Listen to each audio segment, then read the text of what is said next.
बंधु, हम आपसे आज चर्चा करना चाह रहे हैं कि जिस पृथ्वी पे संपूर्ण जीव की संरचना हुई है, सारी गतिविधियां यहीं से संचालित हुई हैं, आखिर ये पृथ्वी बनी कैसे?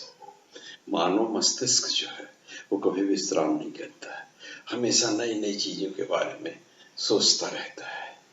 ये मनुष्य जब उदरपूर्ति होने लगी तो पृथ्वी के गूढ़ रहस्यों को सुलझाने के लिए तरह तरह से वैचारिक विचार विमर्श करने लगे, और उसमें सबसे पहली बात उनके समझ में आने लगी या इस तथ्य को सुलझाने का प्रयास करने लगे कि जिस पृथ्वी पे मनुष्य रह रहा है, जिस पृथ्वी पे जीव की उत्पत्ति हुई है, जिस पृथ्वी पे सभी गतिविधियां संचालित हो रही, आखिर वो पृथ्वी बनी कैसे है? ये बहुत गूढ़ प्रश्न।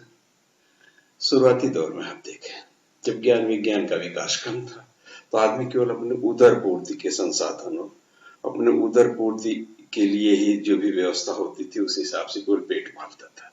पेट भरने लगा, नई नई सोच विकसित हो गई। एक चीज आप और देखिए, जब ज्ञान विज्ञान का विकास कम था तो सोचने समझने के या नए तथ्यों के बारे में कुछ इस तरह के विचार प्रकट करने का क्षेत्र कुछ लोगों का था। वो हमारे समाज के चाहे धर्म गुरु रहे हों, चाहे समाज के हमारे ऐसे चिंतक रहे हों जो आश्रमों में रहते रहे हों, विचार करते रहे हों, सन्यासी रहे हों, मनीषी रहे हों, ऐसे लोग सोचते थे। सामान्य जनमानस का दिमाग उधर नहीं जा पाता था। उसी क्रम में ये पृथ्वी कैसे बनी, क्या हुआ, तो पहले धार्मिक विचारधारा ही सबसे प्रबल मानी जाती थी, इसलिए कि कोई प्रमाण तो लोगों को मिल नहीं पाता था। जब नहीं मिल पाता था तो लोग ईश्वर यानी प्रकृति पे आधारित रहते थे और ये मानते थे कि सब कुछ प्रकृति की देन है। तो शुरुआती दौर में जैसे हम आपसे कहना चाह रहे हैं कि ये बात आती है कि आखिर हमारी पृथ्वी की उत्पत्ति हुई कैसे। अब ये अगर हम पृथ्वी की उत्पत्ति कैसे हुई, अब आप देखें, पृथ्वी की उत्पत्ति हुई, उस बारे में शुरुआती दौर में विचार आए, फिर धीरे धीरे जैसे विज्ञान का विकास होता चला गया, विचार परिवर्तित हो गए या विचारों के स्वरूप बदलते गए, तो आज तक जितने तरह के पृथ्वी की उत्पत्ति के संदर्भ में विचार आए हैं, अगर हम उसे देखें तो उसे हम दो कड़ियों में बांट सकते हैं। ऐसे ले लिया हमने। अब ये पहली हमारी रही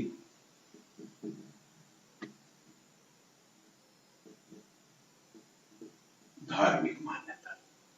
धर्म के आधार पर लोग मानते थे पृथ्वी कैसे बनी। आप देखिए, हम लोगों के बचपन में कहानी सुनाई जाती थी, शेषनाग है, शेषनाग के फन पे ये धरती टिकी हुई है, और शेषनाग जो है वो समुद्र में रहते हैं, और शेषनाग 4 हाथियों से ऐरावत खा जाता है, उसके पीठ पे बैठे हैं। लोग मान लेते थे। एक छोटा सा प्रमाण इसके संदर्भ मिलता है, आप सुने होंगे ना, दरबारी कवि रहा करते थे, नवरत्नों में नाम था एक कवि का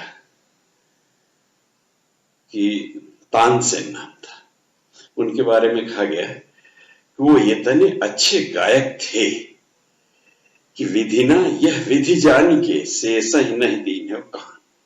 शेषनाग को कान नहीं दिया क्योंकि विधि ना सृष्टि का रचयिता इस बात को जानता था कि धरती पे एक समय आएगा जब तानसेन जी पैदा होंगे, और अगर शेषनाग को कान दे दिया गया यानी शेषनाग में सुनने की क्षमता हो गई तो होगा क्या कि विधि ना यह विधि जानी के शेष ही नहीं दीन कान, धारा मेल सब डोलते तानसेन के तान। तो एक छोटा सा ये साहित्यिक प्रमाण ही सही मिलता तो है।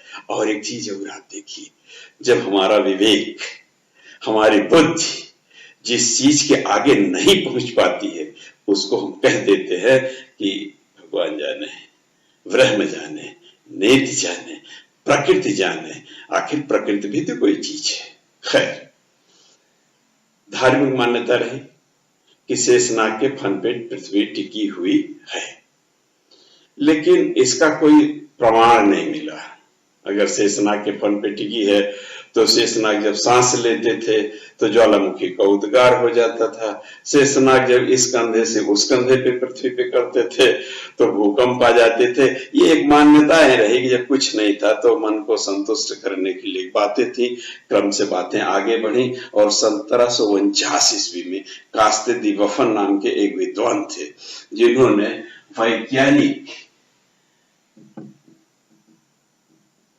वैज्ञानिक मान्यता का सूत्रपात किया। वैज्ञानिक मान्यता का सूत्रपात किया 1749 ईस्वी में, और इन्होंने यह बताया कि पृथ्वी ऐसे कल्पनाओं में नहीं बनी है। पृथ्वी का निर्माण जो हुआ है ये किसी किसी वैज्ञानिक तथ्यों के आधार पर हुआ है, और वहीं से फिर वैज्ञानिक मत का सूत्रपात शुरू हो गया। अब जब वैज्ञानिक मत आए तो तमाम विद्वानों ने अपनी बातें बताई। इतनी बड़ी पृथ्वी की उत्पत्ति के बारे में जिसके जो समझ में आए लोग अपनी बातें बताते चले गए। अब जितने तथ्य, जितनी संकल्पनाएं सामने आई, जितनी मान्यताएं सामने आई, उसे हम दो वर्गों में बांट सकते हैं। उसे हमने दो वर्गों में बांट दिया, क्योंकि कुछ लोग तो ये माने कि पृथ्वी की उत्पत्ति जो हुई वो एक तारे से हुई। कुछ लोगों ने कहा कि इतने बड़े सौर परिवार की उत्पत्ति जहां से पृथ्वी पैदा हुई है, एक तारे से हो पाना यह संभव नहीं लगता है। तो कुछ लोगों ने कहा नहीं, दो तारों के संयोग से सौर परिवार की उत्पत्ति और उसमें से पृथ्वी एक ग्रह है। तो उन लोगों ने कहा तो पहला एक सिद्धांत है एक तारक सिद्धांत, एक तारक, और दूसरा आया दो तारक। एक तारक सिद्धांत को हम मोनेस्टिक हिपोथेसिस कहते हैं, इसे अद्वैतवाद कहते हैं, अद्वैतवाद कहते हैं, और दूसरे को हम ड्यूलिस्टिक हिपोथेसिस कहते हैं, जिसे द्वैतवाद कहते हैं। अब इन दोनों के तहत तमाम सिद्धांत आए, उनकी चर्चा की जाएगी आगे। इधर देख रहे हैं कि नए नए सिद्धांत आ रहे हैं, नई नई थ्योरी आ रही, वैज्ञानिक की थ्योरी बहुत प्रचलित हो रही है। मेरा कहने का आशय है कि जैसे जैसे विकास होता चला जा रहा है, जैसे जैसे वैज्ञानिक विकास हो रहा है, जैसे जैसे उपकरणों का विकास हो रहा है, यहीं से बैठे बैठे आदमी मंगल तक की खबर ले रहा है। उपग्रह हमारे कहाँ जा रहे हैं आसमान में, वहां से खोज ले रहे हैं, सैटेलाइट से चित्र भेजे जा रहे हैं। वैसे वैसे नई नई चीजें प्रकाश में आती चली जा रही हैं।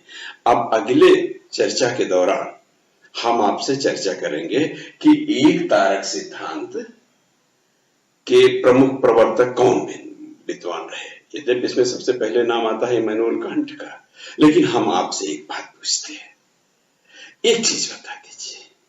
यह तो बता दिया कि पृथ्वी की उत्पत्ति एक तारे से हुई या दो तारे से हुई, लेकिन क्या किसी ने कोई चर्चा किया है एक तारा कहां से आया, दो तारा कहां से आया? किसी ने कोई चर्चा किया? अगर धार्मिक मान्यताओं में जाए तो शेषनाग कहां से आया, समुद्र कहां से, पृथ्वी बनी तब न समुद्र बना, तो समुद्र कहां से बना? ऐरावत कहां से आया? अगर समुद्र में था तो ऐरावत क्या खाता था, क्या पीता था, उसकी खाद्य सामग्री की व्यवस्था कहां से होती थी? तमाम तरह की बातें आती है कि नहीं आती है। जब पूछा गया वैज्ञानिकों ने, जे स्टीयर्स की किताब है वर्जिन ऑफ द अर्थ, बहुत अच्छी किताब मुझे लगती है, मैंने पूरा पढ़ा है उसको। उसमें लोगों ने उनसे पूछा कि ठीक, एक तारक सिद्धांत अद्वैतवाद, दो तारक सिद्धांत द्वैतवाद, एक तारा से हुई दो तारे से हुई, इसी दोनों सिद्धांतों के बीच में ही सारे लोग अपनी अपनी बातें कहते हैं। कुछ नवीन सिद्धांत आए जो इन तारों से अलग है, उसकी चर्चा बाद में की जाएगी। लेकिन जब उनसे पूछा गया कि आखिर वो एक तारा जो आया अंतरिक्ष में वो कहां से आया, उसके लिए क्या कहा, दैट वाज सुपर नेचुरल। एक तो नेचर है, प्रकृति है, लेकिन वो दो तारे पराप्राकृतिक थे, वो ब्रह्मांड में पहले से विद्यमान थे। कहां से आए, आज तक किसी ने उसके बारे में कुछ नहीं कहा, और हमारे धार्मिक ग्रंथ बहुत पहले कह दिए थे, नेति नेति कह वेद बखाना, नेति नेति सोई जाने जय देव जनाई, और जानत तुम्हें हो जाए, बहुत दूर न जाइए भाई साहब। विकास के बल पे आदमी ताड़ी ठोक के और मंगल ग्रह पे और चंद्रमा पे जाने का चुनौती दे रहा था, पहुंच भी गया, खोज भी हो गई।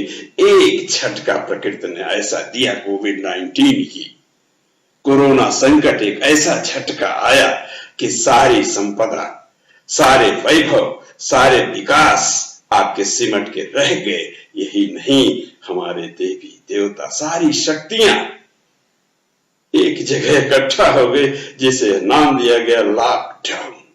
इसका मतलब है, कहना चाहता हूं केवल आपसे, कोई एक ऐसी शक्ति है जो होल यूनिवर्स को गवर्न किए है, और जरूरत हमको इस बात की होती है कि हम अपने आंतरिक सोचिता से, आंतरिक चिंतन से उस प्रकृति पे विश्वास करते हुए वैज्ञानिक तथ्यों की खोज सदैव करते रहें, तभी हमारा विकास जो है वो समृद्ध विकास हो पाएगा। खैर, अगली चर्चा में हम आपसे ये चर्चा करेंगे कि एक तारक के प्रवर्तक मुख्य रूप से कौन कौन हमारे विद्वान रहे।